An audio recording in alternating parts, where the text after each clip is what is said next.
Hey guys, Languagehacker here. I want to talk about the patch that just came out, 24.4.3. A lot of my comments here are going to mirror what I said in the previous video that I talked about the previous patch, which is a little disappointing because I would have liked to see some of the changes that I had proposed, or at least have them change cards a bit more than they did this time around. But let's talk about the patch notes. Theotar has been changed slightly. Two different wild seeds have been changed, and Harpoon Gun has changed. But let's talk through the dev comments and see what they've, what insight they have for us. Theotar is a defining card in the current meta. I'm inclined to agree. He plays an important role in giving players agency against powerful late game plays. This is technically true, but he can also be very frustrating to lose to. Absolutely. There it is, the nail on the head. He is extremely frustrating to lose to. We don't want him to be one of the most popular cards in the next expansion. Absolutely. And our goal with this change is to lower his play rate across all ranks. If his play rate doesn't drop significantly with this change, we'll evaluate further change at the next opportunity. So for reference, where is it? Oh, he's right here. Theotar got changed to 5 mana from 4 mana. The function is still the same. This is an extremely frustrating card. Now, in any case, and I want to stress this, and I've said this in previous videos as well, whenever Blizzard bumps a card, or Hearthstone, the Hearthstone team bumps the mana cost for a card by a little bit, it will decrease its play rate. Even if it's not the most impactful thing ever, you cannot say Theotar will have the exact same player as it did before. It would be quite absurd if it did. So I don't think that that's going to be true. However, at 5 mana, I don't think it isn't enough of a disincentive to stop playing him in the decks that he's currently in, because the card literally just ends games, right? Against some of the meta decks, there's some glass cannon-y stuff going on where if one of your specific cards gets stolen, Sire to Nathria, a hero card, a combo piece, stuff like that. I mean, we don't really have combo decks, but play along with me. A combo piece, something like that, the game literally just ends. Relative consistency with which Theotar does that is I think, quite problematic. Comparing it to cards like Dirty Rats or the 1 mana Call to the Stand that they printed for Warrior, which is effectively a 1 mana Dirty Rat spell. Those are random and can be slightly play around. Theotar can't. If your opponent just hits it, unlucky. You can hold minions back, for Dirty Rat and Call to the Stand, for example. And you can technically hold stuff back too with Theotar, but the Theotar discovering is just, it's too strong because there's 3 cards in hand. Because you also get information, which is less of an important aspect. It's a cooler thing that you can get information from this, but I think it's just too consistent to hit a game-ending card. So even at 5 mana, sure, you lose more tempo because of it, but I think it's just way too strong. It's too disruptive, I would say. It's too consistently disruptive, because I am actually a big proponent for disruption. I'm fine with cards like Dirty Rat. I'm happy that they printed even class-specific disruption, like we've seen in Dirty Rat, the card they printed in Warrior, Prosecutor Meltranix, and Demon Hunter, where you can only play the outcast cards. I think disruption like that is very good. I think disruption like this is incredibly frustrating and makes super polarizing games that you either walk away. One of the players will always walk away feeling like crap. Generally the player who loses, and that's a separate problem with how can you make games fun even when people are losing. But this is definitely not a way to make the game fun with people losing. This has the worst play experience I've ever had, and this is not just my personal experience. I've seen people complain about this card as long as it's been out.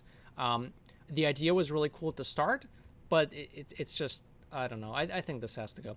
What I did propose as a change for this previously was keeping the battle cry similar, where you discover a card in your opponent's hand and get it, but then flipping it around so at the start of your opponent's turn, they then get to also discover a card from your hand and take it. And that way you have a bit of back and forth with the agency, and it still keeps with the soul of the card or the theme of the card or whatever, without it being as game-endingly frustrating. Because that way you have a chance to steal it back, instead of you giving your opponent your worst card and you taking your best card from your opponent, because that feels kind of bad. Now, they have said that they will keep an eye on it and evaluate further if necessary, but I would have preferred they just axe this. Like this, I don't like this. This is frustrating, and I think a lot of players are also going to voice a similar opinion. But I'm not going to spend 20 minutes talking about this card. Let's talk about the other stuff. Stag Spirit is now a 4/3, which is fine. I think the Wild Seeds were a little overtuned. They're kind of frustrating early on. So I think a little bit of a bump here is fine. The Bear Spirit also got changed to a 2/4. A little bit of a bump as well. That's fine. I think 5 health was kind of scary for this. And finally, Harpoon Gun. I'm not gonna talk about these two too much because the Wild Seeds are just kind of, they're just good, you know, and maybe a little bit too good based on the stats. Harpoon Gun. This is a change I'm happy to see. This is my happiest. I mean, this is fine. I have no strong feelings one way or the other about this, but I'm very happy that this got reverted because it was initially in this current state discounting the Dredged Beast by 2 mana, but then they buffed it to discount it by 3, which I think was just absurd. I think it was absolutely necessary. And I'm glad they reverted it because Harpoon Gun was an extremely frustrating gameplay experience as well. If your opponent has this on turn 3, you lose the game a lot more of the time.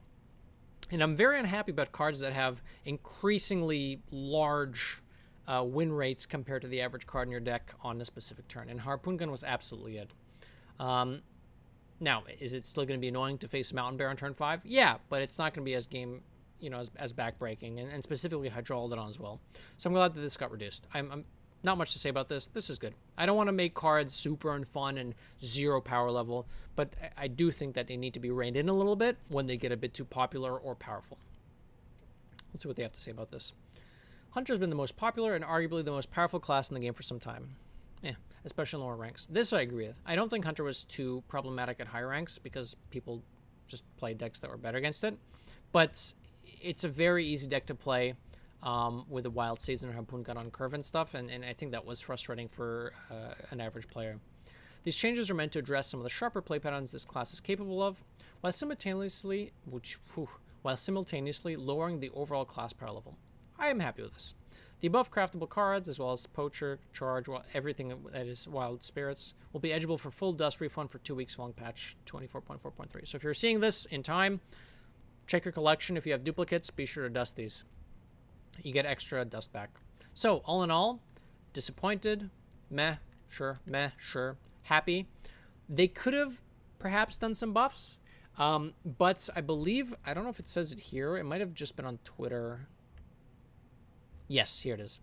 We have something fun coming in patch 24.6, and we want to see how Renathal performs in the next expansion before making changes. Oh, so they also talked about Renathal is on the radar as a card to consider if they want to change how he performs. So it looks like they do have something coming up soon, TM. And if that's the case, I'm fine with them not making a bunch of buffs and changes because they want to see how the new patch kind of influences that. But I don't know when 24.6 comes out, so hopefully it's not too long. In any case, I think it's important to have a necessary patch to keep people interested in the game. I think hitting a Theotar a little bit is not the solution, but whatever. They're at least testing it, and they're saying that they will keep an eye on it, and I think these changes are good. So overall, meh. I feel so strongly about Theotar that even with some happy changes, I'm still meh. Yeah, what's going to be strong right now? I don't think this changes the meta at all. I think all the decks that are running Theotar are still running Theotar. I think Hunter is still going to be played. It's going to be weaker for sure, but I think Hunter's still pretty solid even with these changes. It's going to be just tuned down a little bit now, which is kind of sad, right? If the meta is going to be exactly the same. And I'd like to, make some crazy predictions like, oh my god, this crazy deck is now going to take over. But no, these changes are not enough to completely warp the meta. So we're probably going to be seeing the same things we currently are until at least patch 24.6 or until something else happens. Those are my thoughts. Hope you enjoyed. Don't forget to like, comment, and subscribe. If you're looking for some cool decks to play, check out the other videos I have. I've been trying to post some slightly off meta stuff that is still relatively viable, so that might be fun. Check it out. Have a good one.